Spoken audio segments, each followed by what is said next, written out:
Muy buenas lectores compulsivos, bienvenidos a vuestro canal de opinión de novela negra y novela policíaca. Nos visita hoy en el canal todo un clásico, Yo el jurado, de Mickey Spillane, la primera novela de Mike Hammer, un detective de mecha corta y manos muy largas.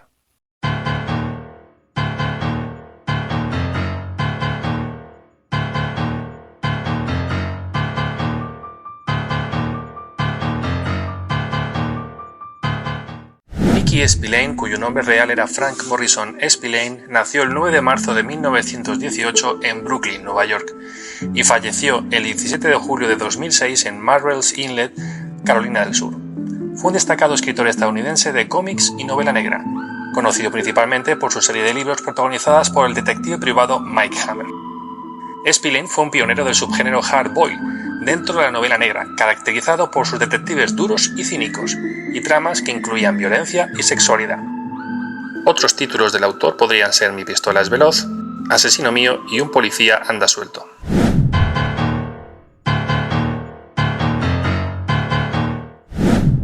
Mike Hammer es un tipo duro que ante todo defiende el orden. Es detective privado porque los policías han de sujetarse a un reglamento y no pueden serlo bastante contundentes en los interrogatorios. Además, tienen que dejar a los acusados a merced de los miembros del jurado, a los que engañan con gran facilidad hábiles leguleyos. Pero Mike Hammer no se dejará engañar. Han matado a su mejor amigo y el asesino sigue sembrando la ciudad de cadáveres. Él, Mike Hammer, tiene que adelantarse a la policía y erigirse en juez, jurado y verdugo del criminal.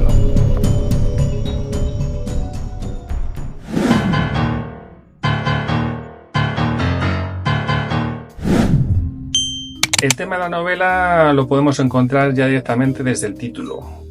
El tema es la justicia desde un prisma vengativo, por supuesto. Este tipo de novelas se aleja mucho de los artificios y por lo tanto la trama pues es bastante lógica, ¿no? Es la investigación propia del asesinato del amigo de Mike Hammer. La única licencia que se toma Mickey Spillane, lógicamente, que también va con el género, es tratar los temas que abarcan la promiscuidad de Mike Hammer y esas manos largas. Hay tres personajes que tenemos que mencionar en esta novela. Por un lado está Pat Chambers, que es el amigo policía, capitán de la policía del Departamento de Homicidios de Nueva York, que tiene una relación fraternal, es quien le provee de recursos, sobre todo recursos forenses a Mike Hammer y quien le ayuda. Y la verdad es que es un caso bastante atípico, porque normalmente no suele haber muy buena relación entre detectives y policías, detectives privados me refiero. Y en este caso sí lo hay. Si mal no recuerdo, creo que se conocían del ejército. Es un dato que tengo que comprobar porque no estoy muy seguro, pero creo que es así. Y por eso tienen esa afinidad y esa protección que le brinda Pat Chambers, pues Mike Hammer la agradece, lógicamente.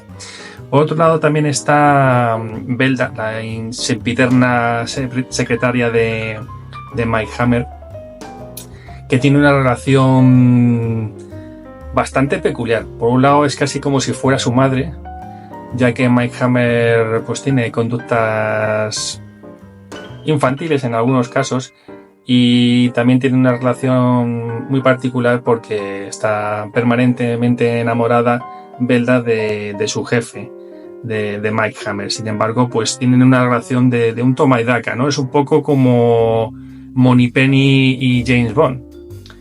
De hecho, y ahora vamos con el tercer personaje y lógicamente el protagonista, Mike Hammer guarda semejanzas con James Bond. Esa promiscuidad, esa facilidad que tiene con las mujeres Mike Hammer la vemos también en el personaje de Ian Fleming. Lógicamente Mike Hammer, que es un personaje en todo el sentido de la palabra, pues vemos características de Mike Hammer también en otros personajes que vinieron más tarde, tanto personajes de novela como personajes de cine, porque Mike Hammer es Charles Bronson antes de que existiera Charles Bronson. es Harry el Sucio antes de que existiera Harry el Sucio, y así un largo etcétera, ¿no? De personajes vengativos, de personajes varoniles. La verdad es que podríamos estar hablando de Mark Hamill muchísimo tiempo, por la influencia que ha tenido en otros personajes que vinieron después, como he comentado, y también por lo controvertido de su personalidad. Fue criticado ya en su momento. Imaginaos este personaje hoy en día, ¿no? Un personaje, pues, con actitudes machistas, homófobas, con su puntito honramalazo clasista o racista.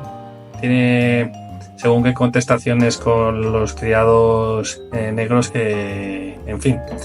Pero bueno, es que es muy difícil analizar un personaje de hace ya 80 años, más de 80 años. Bueno, tenía que hacer la cuenta. El caso es que no se le puede mirar con los mismos ojos con los que miramos a un personaje hoy en día. Y bueno, hay personajes controvertidos también hay hoy en día. Imagino que para el editor de estas novelas ya en su momento sería un conflicto. O a lo mejor no, a lo mejor dijo, este personaje tiene tanto gancho que es necesario sacarlo a la luz. Pero ahora mismo recuerdo, por ejemplo, lo que dijo Pérez Reverte cuando, con su personaje Falcó, que también es un personaje controvertido, cuando quisieron pues editar las novelas de Falcó para el público americano, le dijeron allí que tenía que trabajar un poquito el tono del personaje, y dijo Pérez Reverte, bueno, ya os imagináis lo que dijo, ¿no? El estilo es genuino del Hardboiled, pero claro, lógicamente, ¿cómo no va a tener ese estilo genuino si prácticamente lo inventó Mickey Spillane y unos pocos compañeros más en aquella época? Es un estilo pues muy directo, muy visual, muy de cómic. De hecho, Mickey Spillane fue guionista de cómic. Creo que incluso del Capitán América llegó a ser guionista. Pues es así, ¿no? Es muy visual, muy cinematográfico también, y con unos diálogos pues también muy directos, con un cinismo particular. El ritmo de la novela es vertiginoso, no puede ser de otra forma. Y en cuanto a la estructura, quizá lo más significativo es que la conclusión es algo abrupta, pero desde luego que merece muchísimo la pena. La última escena, que coincide con el último capítulo prácticamente de la novela, es muy muy bueno. Yo diría que de lo mejorcito. Y en cuanto al estilo literario de Mickey Spillane, me rechina un poco, que es quizá algo hiperbólico, ¿no? El personaje es un poco caricaturesco en ciertos diálogos, ¿no? Es un poco exagerado, un puntito sobreactuado. Supongo que es algo que choca con la evolución de este tipo de personajes a lo largo del tiempo, y es posible que este tono se deba principalmente a esa reminiscencia que tiene Spillane del cómic, que ahí ese tono como que se ve más natural. Sin embargo, en la novela pues me ha parecido como un puntito exagerado, pero subjetividades de aquí el opinador.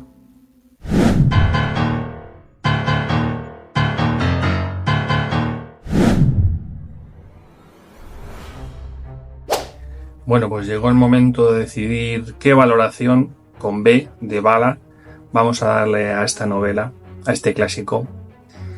Desde luego vamos a darle un veredicto de culpabilidad. Ya estaréis viendo la puntuación que le he dado, pero me está costando decidir si darle un 5 o darle un 4.